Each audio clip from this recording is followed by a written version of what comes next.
You do that, okay. Okay. Hey, you're coming, Kuno.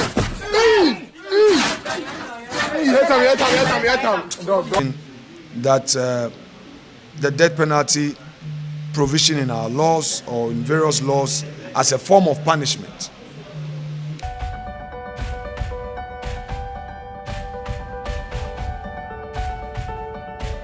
Hello there, welcome to yet another exciting edition of Let's Talk Ghana here on Studios 2 Television.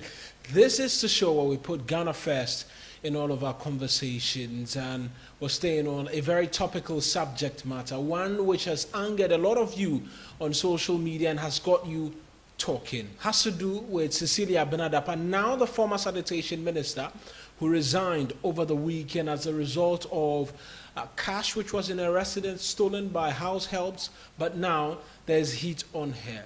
Well, investigations by the Office of the Special Prosecutor on Monday has revealed that a lot more money is in her house. That's according to details and sources that were gathering here at Studios 2 Television. There's more money in her house, but she's been granted bail with one surety. We'll return shortly, delve into the matters, because there are other legs to this. Appointments to replace her, and the police as well taking dockets to the Office of the Attorney General to prosecute the house helps who stole the money. This is Let's Talk Ghana. I am Eric Mawina Egbeta.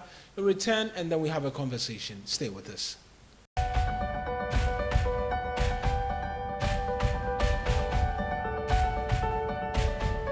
And so you're welcome back to Let's Talk Ghana here on Studios 2 Television. This is the show where we put Ghana first in all of our conversation. It airs every Mondays, Wednesdays, and Fridays on Studios 2 TV, on YouTube, as well as on Facebook. So the cat is out of the bag. It's been out of the bag for quite a while, and the conversations have been ongoing. There were calls for investigations into all of the development. On Monday, we brought you the details and the resignation. Well, today there's an update. The Office of the Special Prosecutor on Monday announced that it had arrested Cecilia, dapaah at 11:55, and that questioning was currently ongoing. Well, the questioning resulted into searches at her home. Two homes, in fact, one at Cantonment, the other at Abelinkwe, and after all of the searches by the Office of the Special Prosecutor or his officials from his office, it was discovered that there was more money there, and it resulted in a back and forth, but she was eventually granted bail really late Monday night, as she's been given a lifestyle audit form which she is supposed to fill and detail how she came by the 1,300,000 euros and other millions which has gone missing or stolen by her house helps, and then they get an understanding as to where the other monies is coming from. That's just the leg as to exactly what is happening. Yesterday, the questioning continued for relatives of the special of Madam Cecilia, dapaah, beg your pardon. On Tuesday, that as well continued, and so with all of that happening, I put the questions to Edem Senanu, who's the co-chair of the Citizens Movement Against Corruption, as to everything that's been happening. He says that this is worrying, and it's not surprising that a lot more money has been found in their residence, but it is time that we pass a new law which will enforce that public officials are not corrupt. Edem Senanu, he's been speaking with me. Let's take a listen. Oh, yes. If your report is from the OSP and they are indicating that they were counting for 5 hours, then clearly, as we all were quick to point out, you had to have much more money there for anybody to expect to steal $1 million and get away with it. That's the logic. Nobody goes stealing. If you have a pouch of money, nobody will go and take all the, if it's 1,000 Ghana, take all the 1,000. Usually the petty thefts who are in their home will pick some, hoping that you will not notice. So I'm not too surprised that they have found much more money. That was part of the logic, that they must have taken part of a huge sum. But to count for 5 hours, I can only wonder how much exactly we are talking about here. I think that this highlights for us the importance of passing the Public Officers Code of Conduct Bill. All of us, media, civil society, need to demand that this that has been sitting before cabinet should be passed urgently, because if within it there are stronger, clauses demanding and requiring public officers to ensure that they don't get themselves engaged in things like this, and it's more obvious. The lifestyle audit is an important thing, but I think the preventive actions that are sought by the Public Officers Code of Conduct, we need to demand that is put in place now. In addition, I have a suspicion that this probably is much more to do with party financing than just the individual. In my mind, I think, look, we better resolve the political party financing thing also in terms of legislation, because it is likely, and they themselves have said it, that usually for emergencies, exigencies, they have people who have money that is supposed to be deployed at an instant. And the kind of monies we are talking about, I would strongly suspect that maybe we are going beyond the individual to a bigger issue.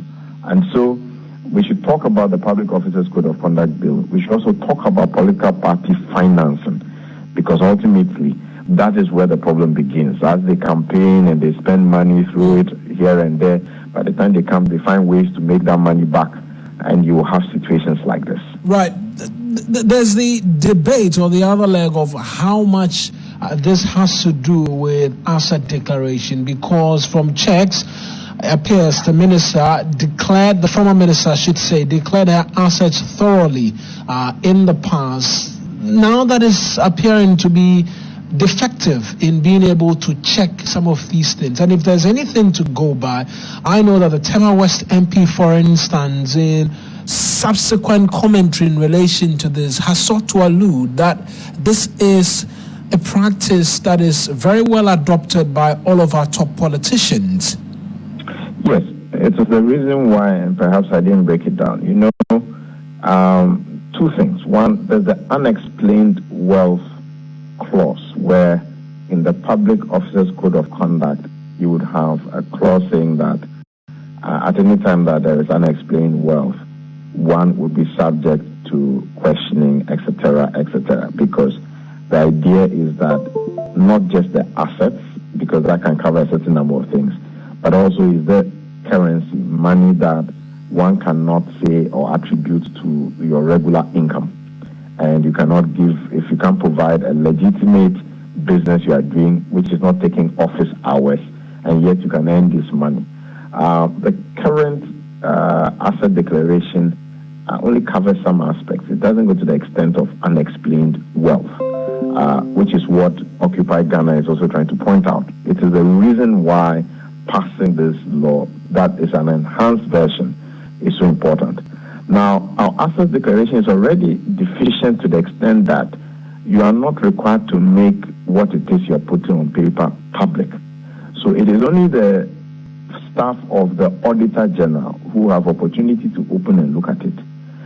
That is limited in scope, because if you have 32 million or 35 million Ghanaians who can go online and check and say that, no, you came to my area and you bought a land, or I know you have a house in my corner, or I'm the person you negotiated to buy this car. They can all go and check and see whether the cars you bought, the lands you bought, the property you have, the money in the bank, but we don't have that. So again, we have a deficiency that must be addressed urgently. And so these are issues of concern. Right. We know the investigations is going through the paces. The Office of the Special Prosecutor has begun the work. The indication we get is that they are expecting this to be as thorough as possible. How do they balance, just quickly, the expectation from Ghanaians to have this done and done quickly because of the anger this has generated? Well, I think that what you are doing in itself is part of the assurance process, where as they take steps, they give you snippets of what is going on. So we've gone to a house or two houses, official house and a personal house. We've done a search. We searched 10 rooms. We found more money. We are counting. It doesn't have to get into the detail, but enough information so that people know that they are at work. Investigations is continuing. They have invited 3 people, 10 people. There are 10 more people they want to speak to. And somewhere along the line, we expect we can finish within 2 months, etc. I think that they should just find ways of ensuring that there is information in the public space that they are working on it and they haven't gone to sleep. So that's Adam Senanu providing a bit more details there for us as to exactly what's been happening. Well, while that was happening, the police issued a statement that on the case of the house helps who stole the money, they have rounded up investigations, and the docket on the case, of which the charge sheet became public, of which brought about all of this, they submitted it to the offices of the Attorney General. So the police's statement is coming up on your screen right now, and where they explain, amongst many things, that they've submitted the dockets to the office of the Attorney General, and they are waiting for review and advice. Well, Deputy Attorney General Alfred Chiayeboah, he spoke briefly to this as to where their lines are drawn and whether or not they can go beyond and also be investigating Cecilia Dapaah. Let's just listen briefly to Alfred Chiayeboah, who's a Deputy Attorney General. Now, there's no person who is politically exposed who has been arrested and being prosecuted in this particular matter, if anything at all. There is someone who may be politically exposed who is rather the complainant. So the attorney is going to review the docket to see whether there's any basis for the prosecution, or to see whether more charges or some of the charges may have to be taken from what we have now. So depending on what we have on record. So this is a situation whereby the Attorney General is going to look at a situation where someone within the government is to be prosecuted. That is not because now the other citizens who have been arrested, they are the people that we have to review the docket to see whether there's any basis to do the prosecution, and how we should do the prosecution, and where we should do the prosecution. We do not know the extent of investigations done by the police in connection with the source of those amounts. But we are aware that another statutory body, the OSP, is also investigating into other matters in connection with the matter. So we will not definitely go a situation where we may want to be in conflict with the OSP. So the OSP has its mandate investigating the source of that particular money and the lifestyle audit, etc., etc. We are also looking at what the police have done so far to see whether what the police did is something that we can use in prosecuting the case or not to prosecute. So Alfred Chiayeboah there with where their mandates will lie in terms of this. And just for you to know, this has to do with the two house helps, essentially, who've been accused of stealing the monies from the home of Cecilia Dapaah. This case, this docket that has been presented to the office of the Attorney General by the police has to do with them. It has nothing to do with the ongoing investigation by the special prosecutor as to how Cecilia Dapaah came about the money, source of funding, what she's been hoarding money for, and all of that has nothing to do with that. Well, Cecilia Dapaah may have resigned and has become the subject of serious controversy, but her position has been occupied now following a statement from the presidency announcing, amongst many things, a replacement for her. Who is replacing Cecilia Dapaah? Well, the office of the president yesterday issued a statement that will come up on your screens right now as well, so that we can get details. So many legs to this, but the subject matter is that investigations is continuing into the office by the office of the special prosecutor into Cecilia Dapaah. So the president has appointed Frida Prempeh as the new Minister for Sanitation and Water Resources. Additional appointment as well in consultation with the Ministers for Foreign Affairs and Regional Integration and Roads and Highways. Appointments have been made there as well. Deputy Minister for Roads and Highways and Member of Parliament for Ifija, Secretary East, Honorable Mavis Nkansa Boedu, she's been appointed there as Deputy Minister for Foreign Affairs and Regional Integration. And then the Deputy Minister for Foreign Affairs and Regional Integration and Member of Parliament for Tatale Sanguli, Thomas Mbomba, has been taken to the Roads and Highways. So just a swap that's happened there as well in relation to that. So that's the latest in terms of updates for you on the Cecilia Dapaah case. We're going to stay on it and stay on it strong and then I'll bring you latest details as and when we have it. We're not going for a break, but we're going to switch our focus now. Has to do with the details of the Adisadel College incident, a rather unfortunate incident where a senior was seen strangulating another person. I'll not talk much. Let's just see for ourselves exactly what it is in that viral video, and then come back for exactly what's been happening. Take the cell choke. Oh, My son, you do that. Okay. Okay. hey, you're coming, Kuno. Hey, hit him. Dog. Come my son. Sean. I'll be fair. Hey, Bobby. Bobby, 3 hours. Bobby. Hey, Bossy. Oh, come on, whatever you want, Bossy. Take the cell, finish, boy. Can't take your finish. You're ready now. Take the cell choke. Oh, My son, you do that. Okay. Okay. hey, you're coming, Kuno. Hey, hit him. Dog. Come my son. Sean. I'll be fair. Hey, Bobby. Bobby, 3 hours. Bobby. Hey, Bossy. Oh, come on, whatever you want, Bossy. Take the cell, finish, boy. Can't take your finish. You're ready now. So that's the latest rather unfortunate incident. And after that, there's been immediate action from the authorities at Achimota. They suspended the housemaster of the house 4 in question, or the house in question where this happened.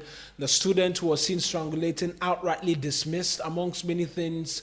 The person who was subjected to that as well has been suspended. Persons within the area who didn't take action, internal suspension. The person who took the video, suspension as well. And so quite stringent action, all in consultation or in wait of approval from the school board and the likes. The Ghana Education Service, that statement they issued is coming up as well. They describe all of the development as barbaric and inhumane, and that they are going to be investigating. What we know is that the Central Regional Minister was in the school yesterday, and the investigations that was said has already started. New information is that the Attorney General has asked the police to investigate the matter and arraign the suspect before court by Friday. That's pretty sad. For a student who was taken to school to go and study, now you're being likely to be arraigned before a court by Friday for an act like that. Not something that we should be condoning. But in the midst of all of that, though, Child Rights International says that, yes, we condemn the act. Yes, it shouldn't have gone the way it did, but outrightly dismissing all of the students was not done with proper investigation. Their statement is just coming up, and we're looking at the bottom part, which says that despite the undeniable role the Ghana Education Service plays in this case, it is our view that the decision to dismiss a student is not informed by appropriate investigative channels and a social enquiry report. And so that's according to the Child Rights International. We'll look ahead to exactly what it is that happens on this and bring you details as and when we have. We're going for a break now. When we return, the death penalty, which is associated with the Criminal and Other Offences Act, has been amended, and so it's no longer a part of all of the things. If you commit murder and the likes, you're not likely to be hanged or sentenced to death. We get all of those details when we return shortly. This is Let's Talk Ghana.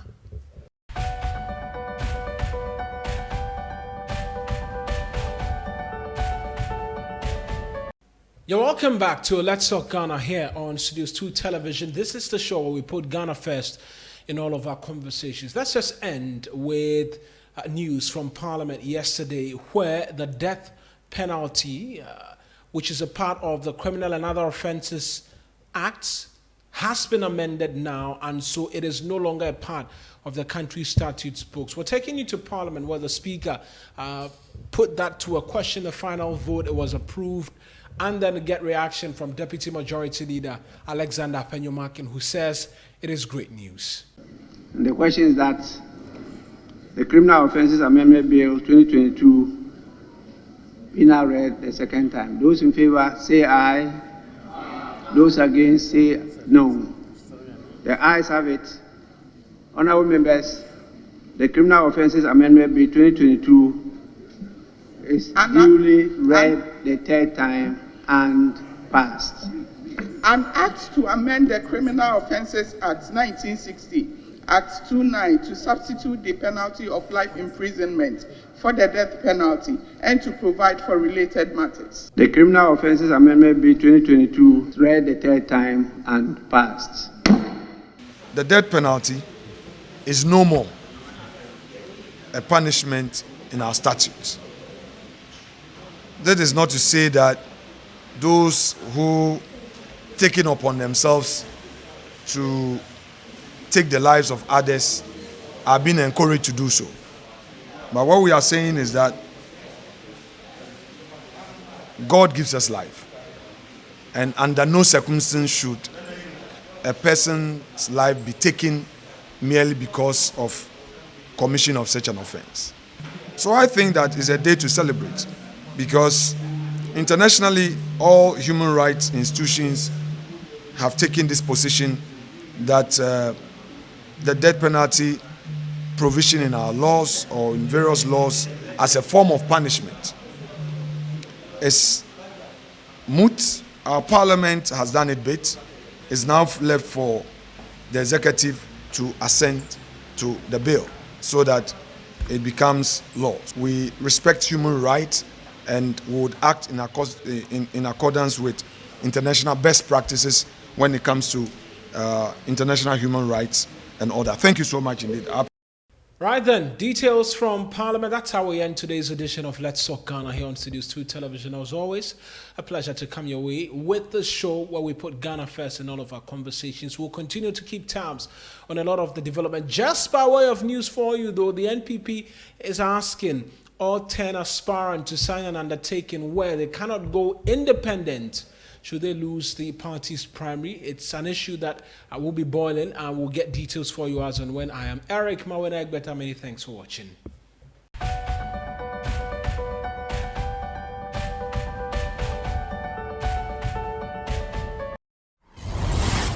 Studios 2 TV.